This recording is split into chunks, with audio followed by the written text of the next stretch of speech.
Good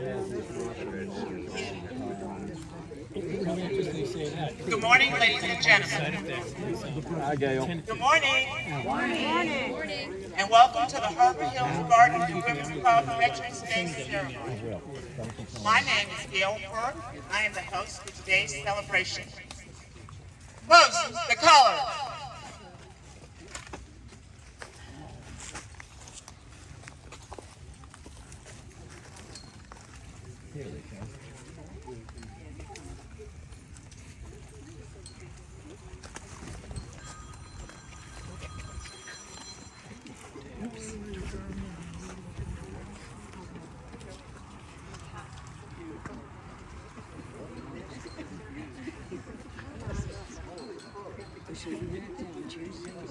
Yeah, Nerd Tuesday, no Nerd Tuesday.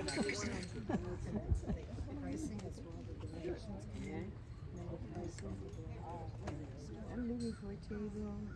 I'm saying 56 to 42.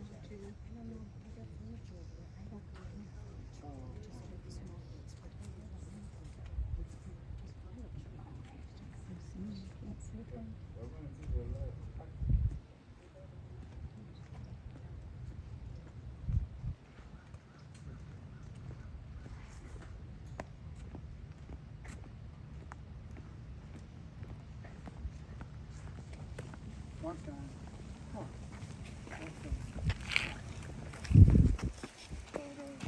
Oh. Please join me in saying Pledge of Allegiance. I pledge allegiance To the flag of the United States of America and to the republic for which it stands, one nation, under God, indivisible, with liberty and justice for all.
Thank you.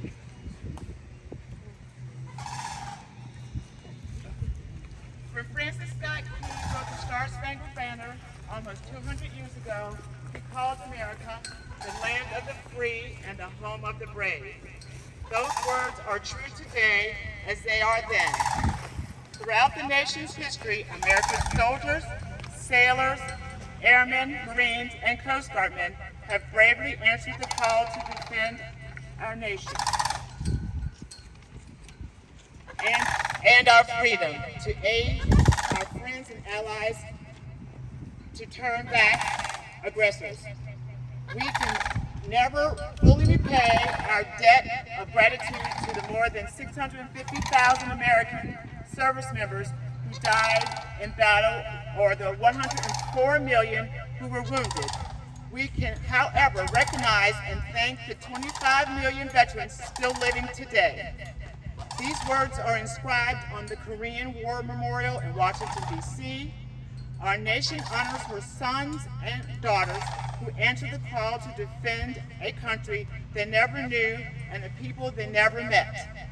Those words apply equally to many of our World War I, World War II, Vietnam War, and Gulf War veterans as well. They apply to today's active duty service members, tomorrow's veterans, and who are helping to maintain peace throughout the world.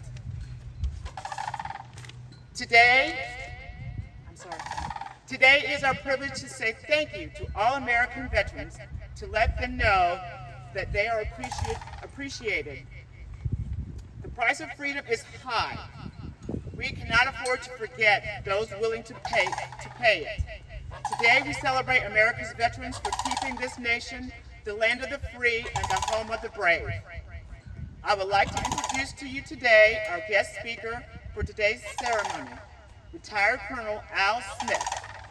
Colonel Smith entered 30 years of federal service upon graduation from the University of Florida in 1951. Orders sent him to infantry school and then to Korea, where he served as a company commander. He was taught tactics and strategy in many Army schools up through the U.S. Army War College. In addition, he was trained in Airborne Army aviation, both fixed wing and rotary wing, and special forces. He served 2 tours in Vietnam. He was a commander of units through battalion level, held major staff positions up Joint Chiefs of Staff, where he became the Joint Chiefs of Staff Chairman's expert on Micronesia. He then spent 3 years on the White House Special Negotiation Teams for Micronesia territories. He finished his tour as the Senior Army Representative and Dean at the Armed Forces Staff College in Norfolk, Virginia. Ladies and gentlemen, retired Colonel Al Smith.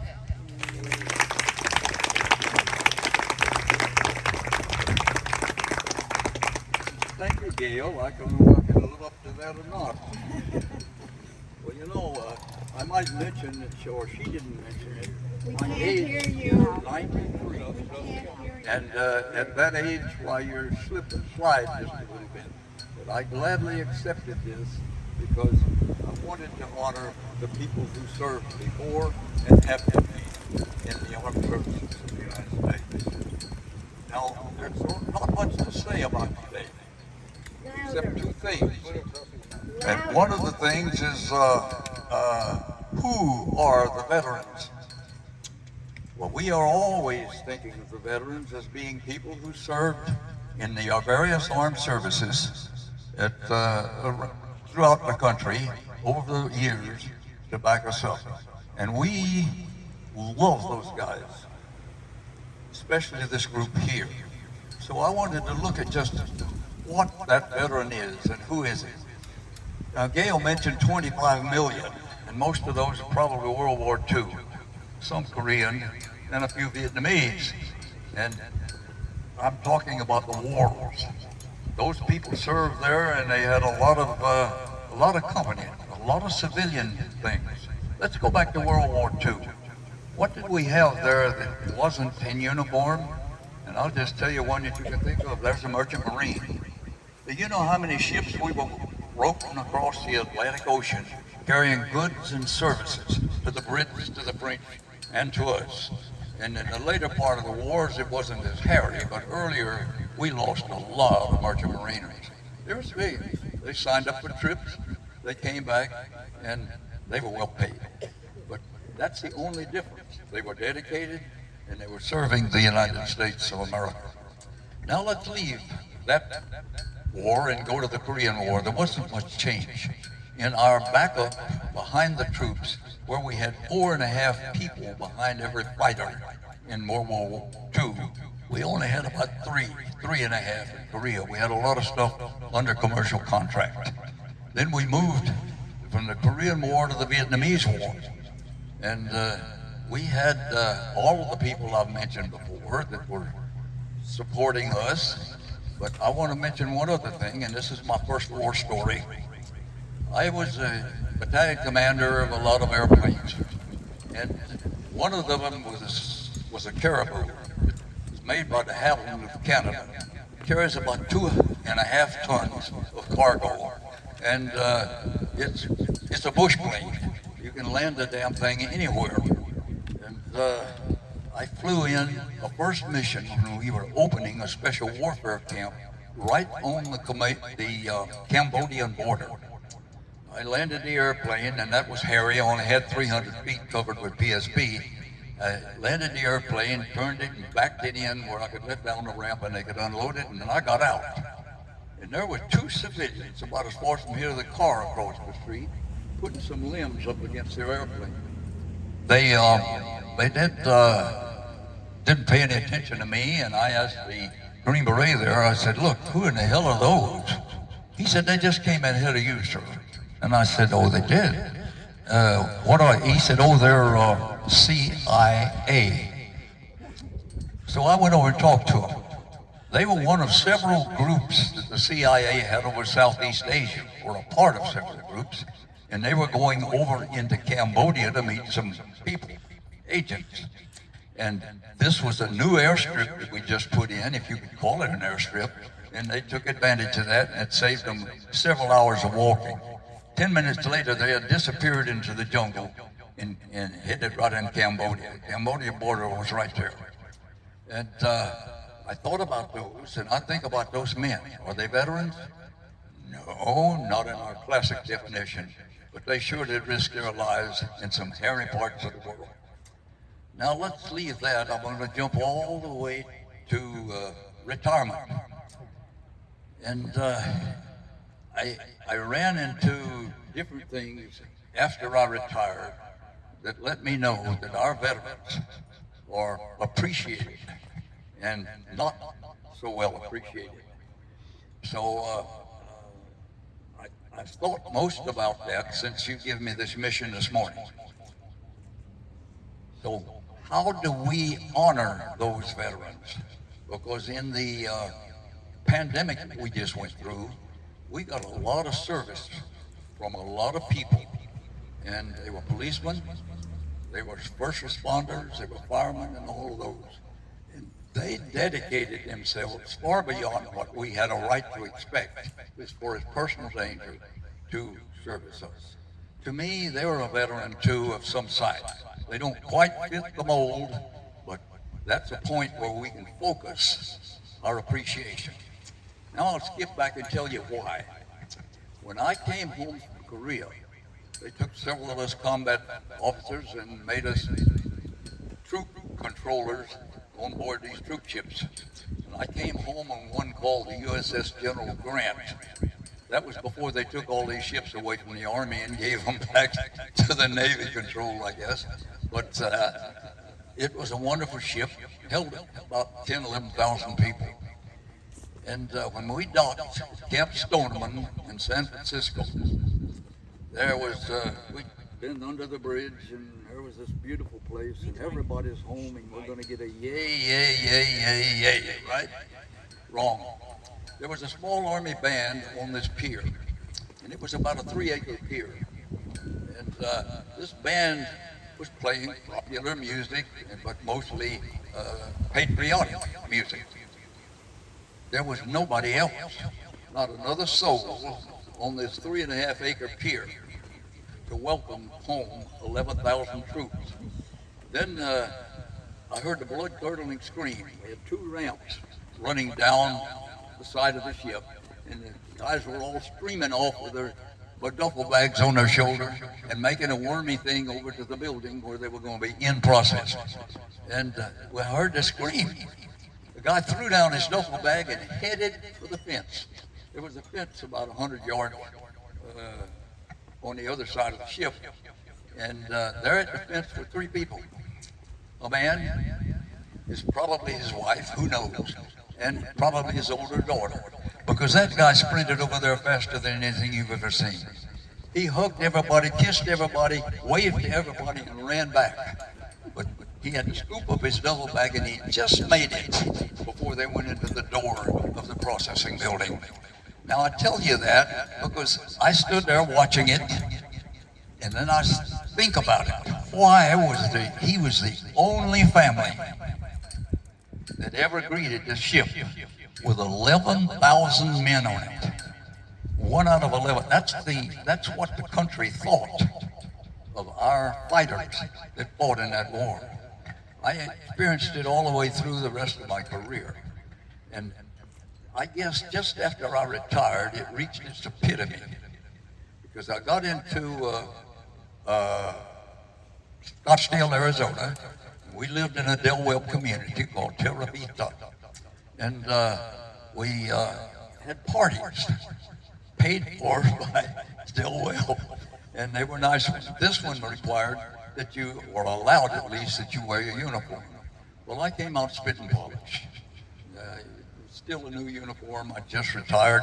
So I stepped out, I had all of the garnishing that I had, and all the places I'd served and all that sort of thing on it.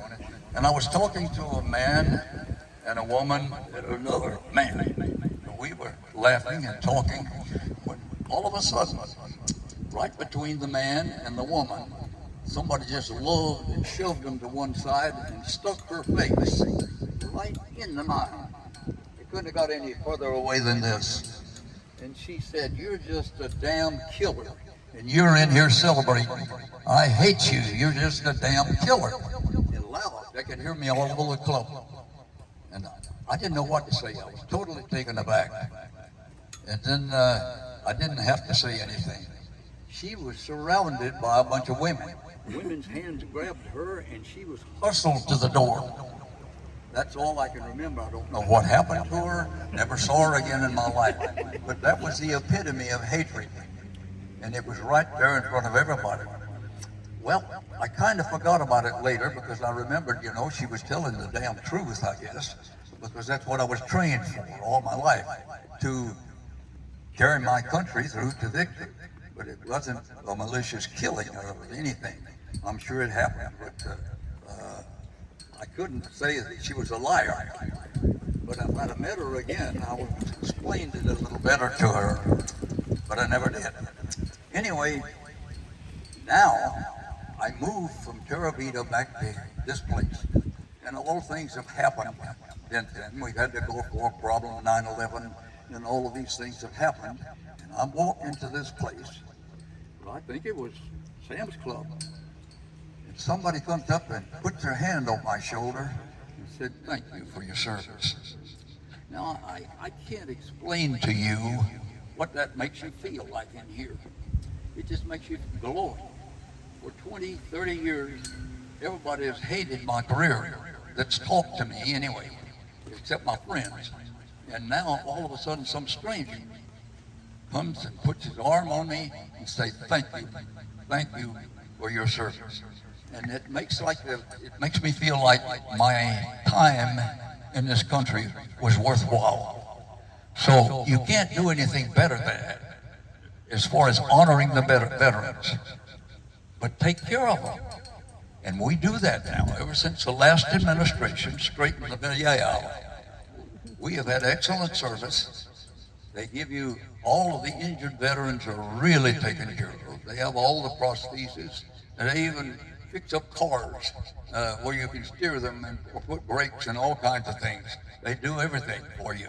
And they give you an income. I got 70% income, by the way, from the VA, and it's tax-free for the rest of my life.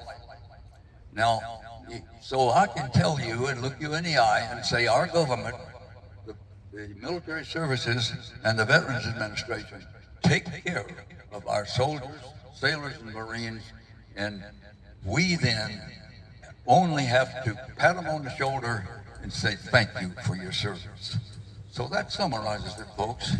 We got a good bunch of veterans and they're out there, but you should think about those who didn't actually put on a uniform when you think of everyone else. And we know that they're taken care of, and thank them for risking their lives and bringing up just donating 3, 5, 10 years of their life to your service. Thank you for coming today. Thank you for being loyal Americans. Thank you for honoring these veterans. And thank you most for just loving each other. And God bless you, and God bless the United States of America. Thank you for your service.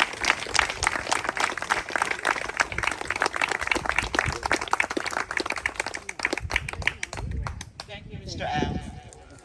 I'd like to thank everyone for coming out today. And I hope that no one had any damage to their homes. I know that we all have some cleanup to do, but I'm hoping that it's just minor. And have a blessed and a happy weekend. Thank you all so much. Thank you.